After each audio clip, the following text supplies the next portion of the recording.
Assalamualaikum warahmatullahi wabarakatuh. Halo teman-teman, kembali lagi bertemu dengan saya Nadia Putri Adisti pada materi pemberian kompensasi. Nah, sebelumnya kita sudah membahas nih tentang fungsi pemberian kompensasi itu. Nah, sekarang kita akan membahas mengenai faktor-faktor yang mempengaruhi besar kecilnya kompensasi.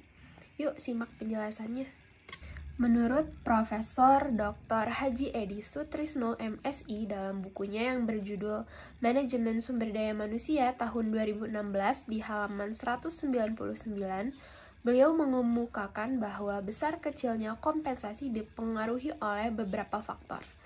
Faktor-faktor yang mempengaruhi besarnya kompensasi tersebut ada 6, di antaranya adalah sebagai berikut. Yang pertama yaitu tingkat biaya hidup karyawan. Kota di mana karyawan itu tinggal pastinya akan mempengaruhi berapa besar biaya hidup yang harus dia keluarkan. Maka dari itu udah gak heran apabila salah satu faktor yang mempengaruhi kompensasi karyawan itu adalah biaya hidup. Misalnya, seperti karyawan yang tinggal di kota yang biaya hidupnya tinggi seperti di Jakarta. Semua tuntutan kompensasi gaji karyawan pun akan lebih tinggi. Maka dari itu, perusahaan harus bisa menyesuaikan pemberian kompensasi pada karyawan dengan biaya hidup di daerah masing-masing. Ini menjamin karyawan agar ia bisa hidup layak sambil tetap bekerja. Perusahaan dapat memberikan gaji pokok yang lebih besar ditambah kompensasi dalam bentuk lainnya seperti fasilitas kantor, uang transport, atau uang tambahan untuk makan. Faktor yang kedua yaitu tingkat kompensasi yang berlaku di perusahaan lain. Besarnya kompensasi yang diberikan kepada karyawan juga ditentukan oleh kompensasi yang diberikan oleh perusahaan lain pada posisi pekerjaan atau sektor yang sama. Caranya adalah biasanya oleh pihak Human Research akan melakukan survei gaji di beberapa perusahaan dengan sektor yang sama. Nah, kemudian hasil survei tersebut dapat dijadikan dasar atau contoh untuk menentukan besaran gaji serta kompensasi yang akan didapatkan pada karyawan di perusahaan yang akan diberikan kompensasi. Yang ketiga yaitu tingkat kemampuan perusahaan. Faktor ini merupakan faktor internal. Mengapa disebut faktor internal? Karena faktor ini adalah menentukan kemampuan perusahaan dalam membayar gaji karyawannya. Apakah kondisi finansial perusahaan ini memang baik sampai bisa memberikan gaji yang tinggi atau hanya mampu membayar karyawan sebatas UMR?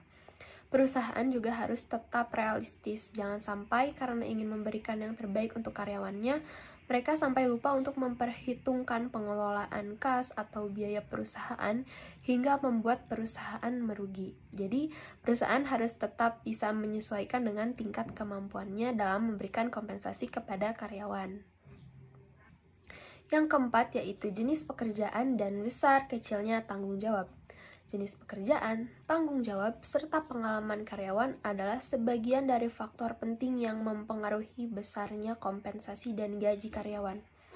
Semakin kompleks dan besar tanggung jawab dari satu posisi karyawan, maka semakin besar pula kompensasi yang diberikan perusahaan. Contohnya seperti seorang manajer yang memiliki beberapa anak buah tentu akan memiliki kompensasi yang lebih besar dibandingkan dengan staf yang biasa.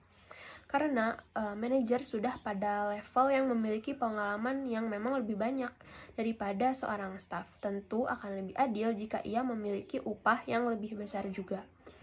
Faktor yang kelima yaitu peraturan perundang-undangan yang berlaku. Penentuan besar kecilnya upah atau kompensasi dipengaruhi oleh peraturan pemerintah pada Undang-Undang Ketenagakerjaan. Dalam UU Ketenagakerjaan, pemerintah melarang perusahaan untuk menggaji karyawannya lebih rendah dari UMR yang ditetapkan pemerintah di daerah masing-masing. Jadi harus tetap disesuaikan. Nah, faktor yang terakhir yaitu peranan serikat buruh. Peranan serikat buruh ini tidak jarang menjadi faktor yang menentukan besar kecilnya kompensasi. Misalnya ketika ada demo terkait besaran upah yang dilakukan serikat buruh karena mereka merasa upahnya kurang adil. Nah, dari demo tersebut, perusahaan dapat mempertimbangkan tuntutan tersebut untuk meningkatkan gaji serta kompensasi karyawan.